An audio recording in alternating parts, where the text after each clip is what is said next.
So one topic that comes up between our two sides of the political parties is socialism and capitalism.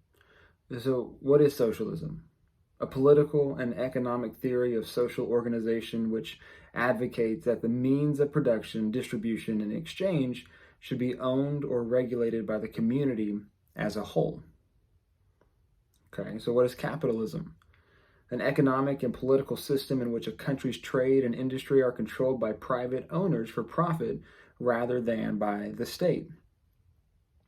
So, reading those two descriptions, I think it's pretty easy to understand which side agrees with what, which side likes the socialism and which side likes the capitalism. Typically, your Democratic liberal side goes with the socialism, with the idea that there should be no private entities or fewer of them, that the state or the nation, that the community kind of controls what's going on, more so than having capitalism, which is a conservative idea of having private businesses, having businesses and operations and organizations owned by less people, the people who created it, people who are invested in it, who have put their time, their work, their hard earned money into those things. And so, typically my ideas and my sense of common sense on which one sounds more realistic and more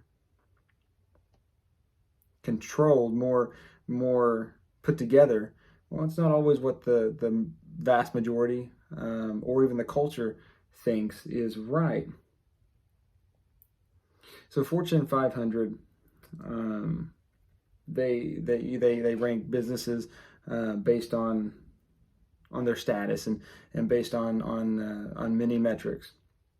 And Fortune.com, their top 5 for 2020 is Walmart, Amazon, ExxonMobil, Apple, and CVS Health. And so what I wanted to look at is some of the beliefs that these companies have, that they share, that's things that are similar or different, and problems that I see within these companies that should be addressed, needs to be addressed, but it's like, how do we address them with this idea of it being a private entity and what they're doing or maybe not doing isn't necessarily illegal, isn't against the Constitution, but it's things that go against moral codes and the integrity of individuals. What do we do about that? I am definitely not for socialism. I believe capitalism is far greater than socialism. I don't see the benefits of socialism.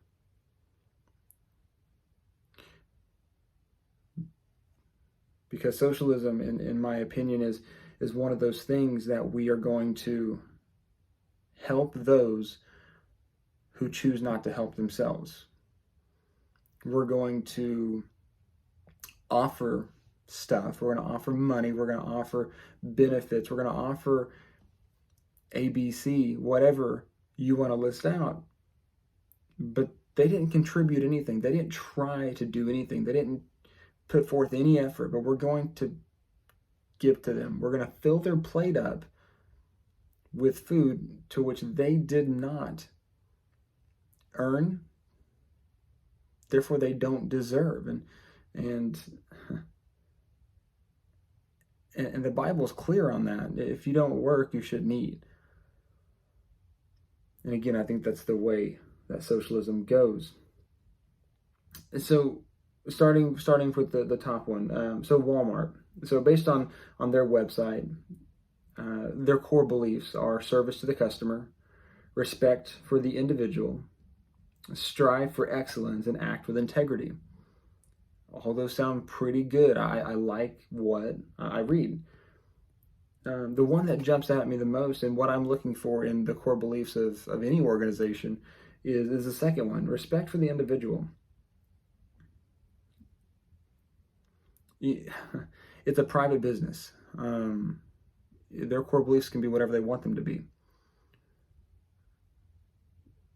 And based on their beliefs, it could be that someone chooses or doesn't choose to work there. It could be that a customer chooses or doesn't choose to shop there. It's that simple. And that's the beauty of this.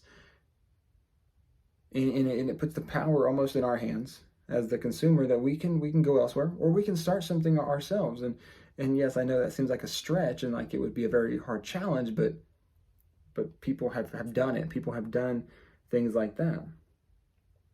So I like what they have to say. So let's look at Amazon and their core beliefs. From Forbes.com, their core beliefs are customer obsession, long-term thinking, eagerness to invent, and pride in operational excellence. Again, decent beliefs, different standards they have. Again, nothing's negative about those, but they are missing that aspect that I just mentioned. They're missing the aspect of respecting the individual, of caring about what their employees or what the people who work for them, what they have to say or what they think. So ExxonMobil, from their website, says ExxonMobil Corporation is committed to being the world's premier petroleum and chemical manufacturing company. To that end, we must continuously achieve superior financial and operating results with adhering to high ethical standards. And they have a few different beliefs, but I'm going to read the one that's based on the employees, which again, I appreciate that. The exceptional quality of our workforce provides a valuable competitive edge. To build on this advantage, we will strive to hire and retain the most qualified people available and to maximize their opportunities for success through training and development. We are committed to maintaining a safe work environment enriched by diversity and characterized by open communication, trust, and fair treatment. So again, sounds like a pretty solid set of standards that they have for their employees. We go to Apple. This is from sites.google.com, and some core values that Tim Cook has. We believe that we're on the face of the earth to make great products. And mind you, these that I'm reading from this website, they're not so much. They seem more like ideas rather than cut out ideas of, like Walmart's respect for the individual, striving for excellence. Walmart was more cut and dry. This is a little strung out. So we believe that we're on the face of the earth to make great products. We believe in the simple, not the complex. We believe that we need to own and control the primary technologies behind the products we make. We participate only in markets where we can make a significant contribution. We believe in saying no to thousands of projects so we can really focus on the few that are truly important and meaningful to us. We believe in deep collaboration and cross-pollination of our groups, which allow us to innovate in a way that others cannot. We don't settle for anything less than excellence in every group in the company, and we have the self-honesty to admit when we're wrong and the courage to change. So again, when I read those, I hear more of what I can do, the Tim Cook, what I can do, what the company can do. I read those and I see kind of selfish inclinations. Again, not the people loving, employee caring kind of beliefs that I desire to see in a company. As an employee, I would desire to to be cared about by my employer. I want a boss, a manager. I don't care if you're the CEO. I want people who I can respect and who lead. And I don't get that from that. So CVS Health, from their website, again, they have different ones, but our values includes innovation, collaboration, caring, integrity, and accountability. And so, with the exception of a few, they don't state that they care about the employee. They don't state that they don't care about them. But I think that if that was important to them, it would be part of their beliefs. It would be part of who they are within the company. So what does this get us to? Where am I getting at here? So we have this capitalism society. We have these private businesses, private organizations who are in charge of what goes on there. Again, as long as they're acting within the laws of our nation, within the Constitution of our nation, then everything is hunky dory. Everything is good. So then, what happens whenever these corporations and these private businesses? What happens when they step out of line? That's not necessarily wrong in the lens of our Constitution. Because I do believe, and we're going to go over a few articles, that companies do step out of line that aren't illegal, but it's affecting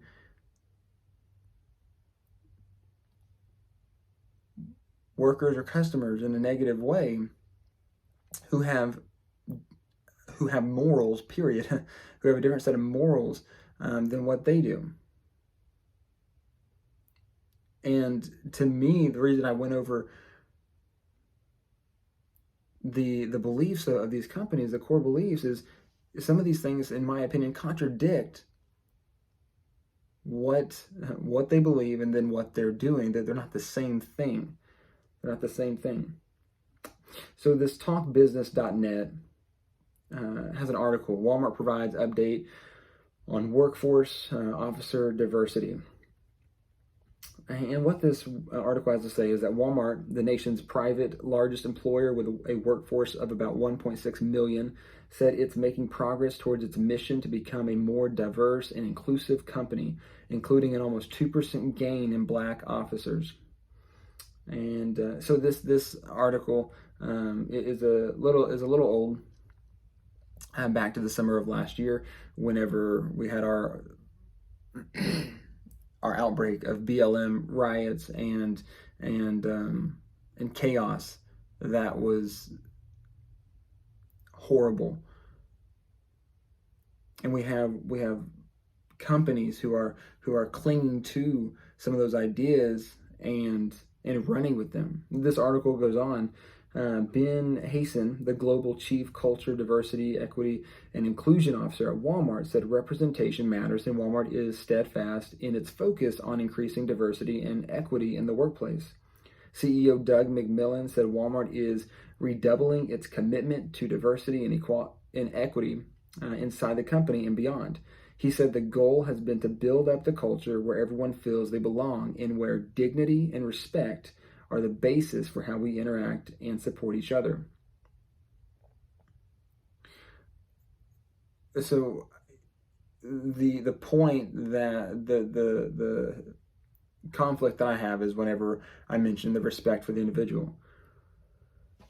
And it seems like many companies or many people, we contradict what we say. And here, dignity, so quote, dignity and respect are the basis for how we interact and support each other. And so what we have is essentially, I'm going to respect and show a different image to a person of color, a black person, because they haven't been getting that apparently in light of what's going on. But in that same breath, therefore, I'm disrespecting the white person, and I'm running down their name. I'm raising up one to hurt another, not to hurt another, but the chain reaction is there. I'm raising up one, and that hurts the other. I'm raising up the black person, and it hurts the white person. Wherein before all this happened, there was no raising up of the white person, and it hurt the black person. There was none of that.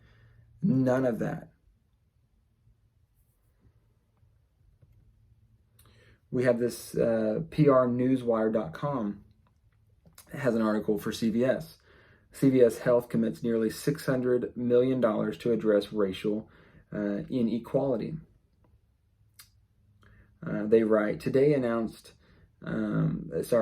Health today announced it will invest nearly $600 million over 5 years to advance employee, community, and public policy initiatives that address inequality faced by black people and other disenfranchised communities.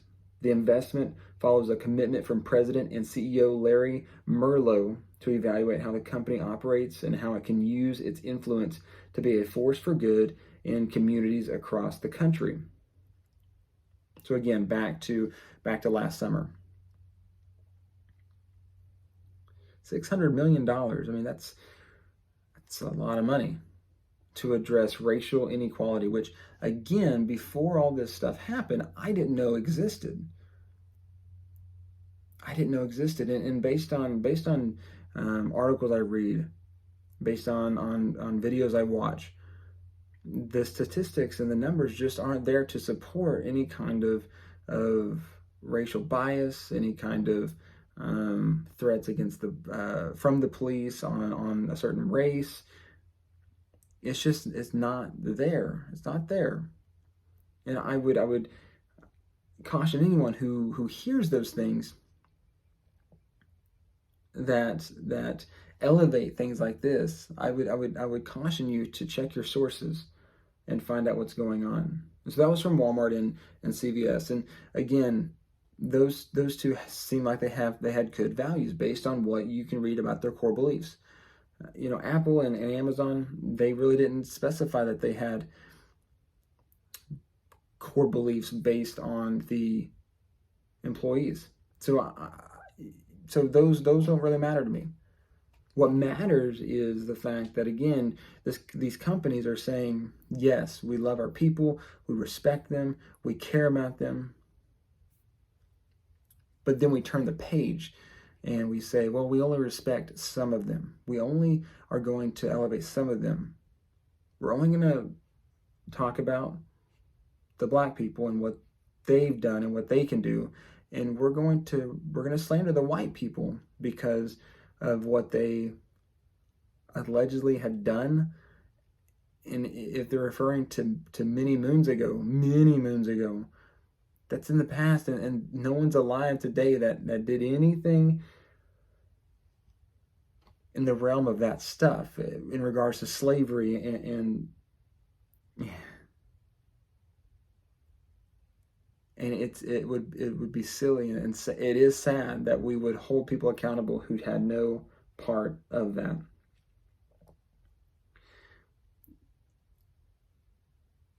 And another big problem within the idea of private businesses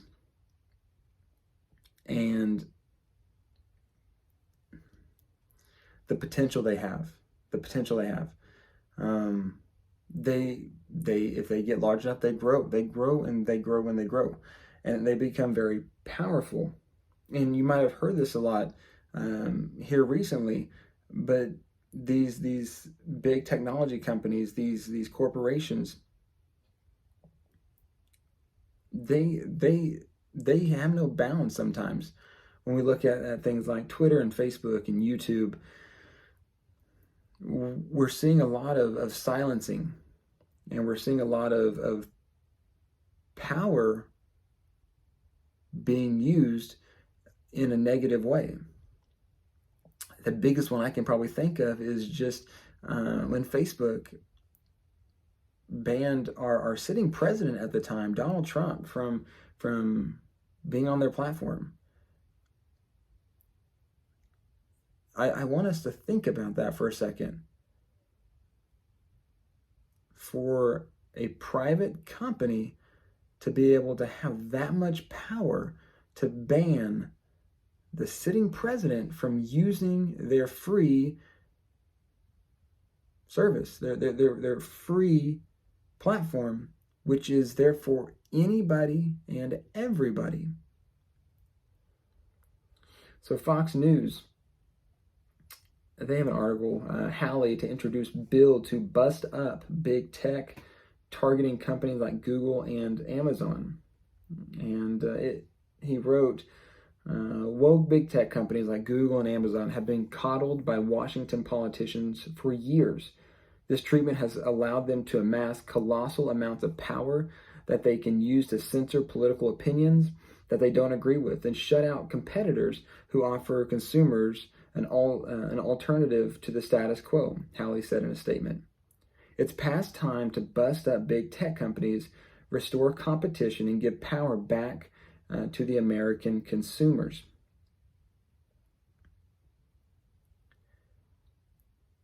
Again, it's one of those things. It's like, I don't want to say one thing again and be a hypocrite on the other hand. I don't want to contradict myself because I don't want to be like some people or some companies. I don't want to contradict what I believe. Again, capitalism is great. I think that's how we have flourished as a nation and how we become who we are. But there has to be guidelines. There has to be rules. There has to be there have to be morals involved, and sadly enough, nowadays morals is out the window. Morals don't exist anymore, at least not like they did. That's the last thing usually on someone's mind, is the idea of morals. Usually the fuel that drives the car is power and money and power. They go hand in hand. Usually if you have money, you have power. That almighty dollar is what drives businesses. Yes, you're in the business to make money. Absolutely.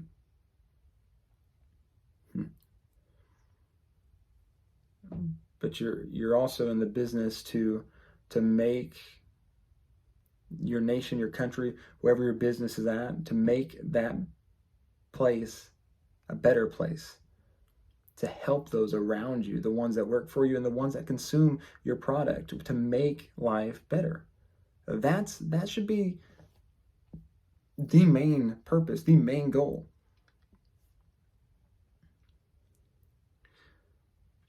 We've kind of already talked about this topic a little bit, but along those same lines of private businesses. Business Insider has an article that private companies may still require masks even as the CDC relaxes guidance for fully vaccinated Americans.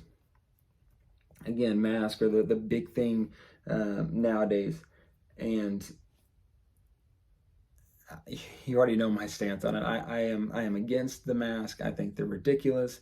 I think that they don't help the problem at all. I think all they do is keep us in fear longer as a society, and in a way they muzzle us. They take away who we are.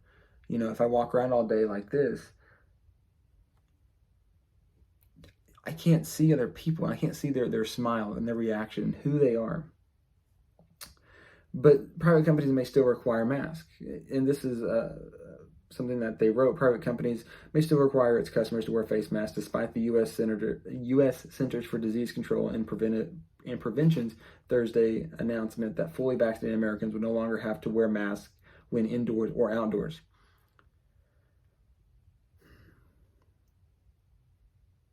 I was talking to someone the other day, and they said this, and I totally agree with it. They said this, and I agree with it, but I still think it's wrong. I still think something needs to be done about it. But they said, well, they're a private business. It's their choice. Number one, if you work there, you don't have to work there anymore. Go somewhere else. Or number two, if you shop there, you don't have to shop there. Go shop somewhere else. Both of those statements are true, and I agree with both of them. But again, I don't believe that makes it right.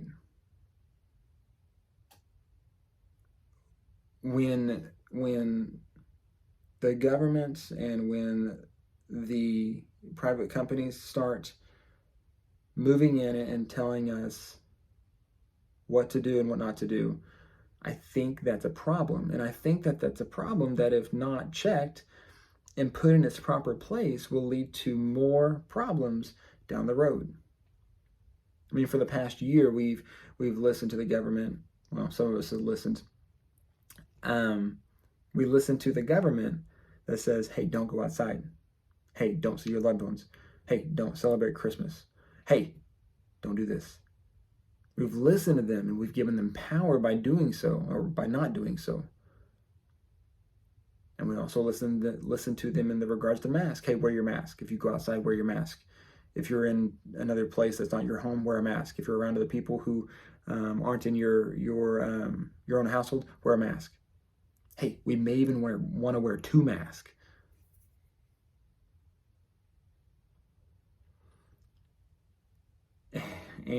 And we have to wait until the almighty CDC releases us from their hold that says, hey, you don't have to wear a mask indoors or outdoors anymore. But now private companies can still do that if they so desire to. Telling us what to do, when in fact what they're telling us to do may or may not be for our best interest, or for the interest of the company, for that matter.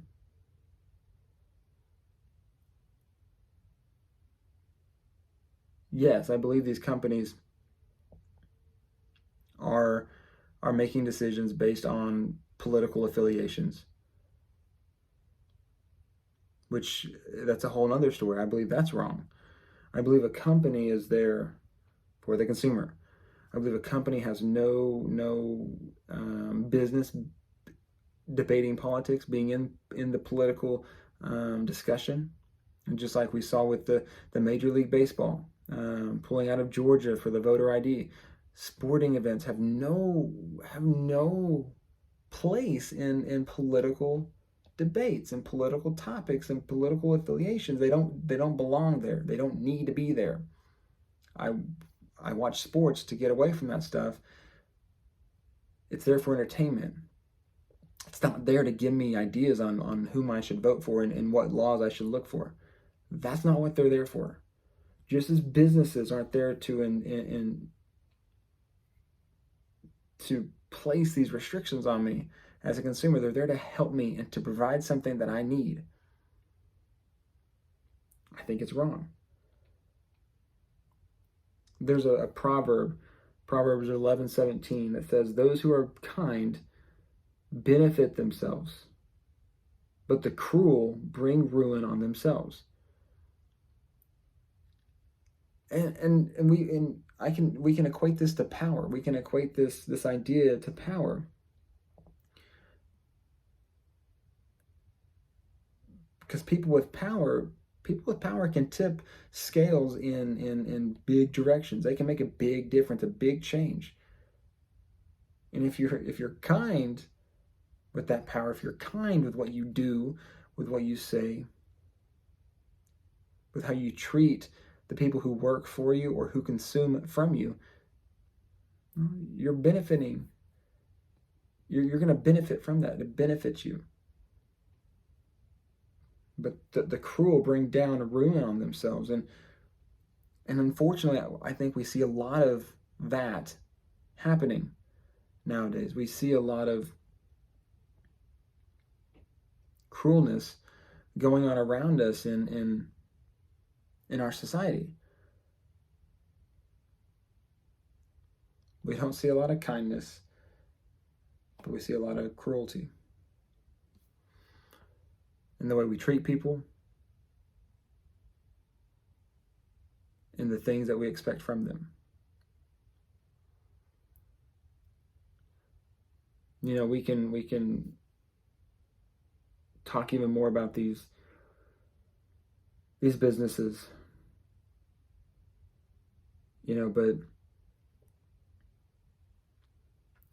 the biggest problem I see in general, and I've alluded to this before in past videos,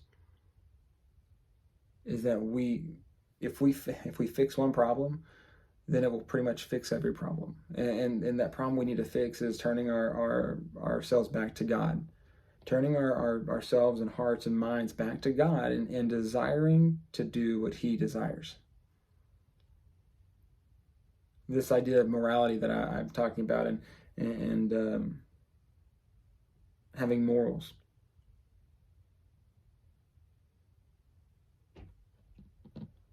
We don't see that much anymore.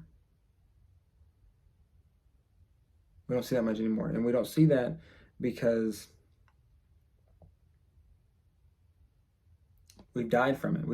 We've put it to rest, and we've replaced it with selfish ambition. We've replaced it with chasing dreams that we have, putting aside the things of God and chasing something else. That's what happened. That's what has happened. And so it's hard to expect companies who become very large and powerful and wealthy to have morals. But if we as individuals turn back to God and seek what He wants us to do, then I think from there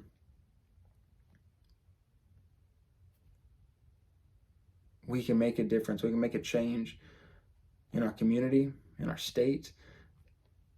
And I pray it just ripples out from there into our nation. So, as always, if you like what you hear, I ask that you like this. If you have any comments, suggestions, questions, please voice them. I'd love to hear them. As always, if you disagree with something I've said, I would love to hear what you have to say. That way I can correct something, apologize for something that I've said that might have been wrong, or so I can double down on something that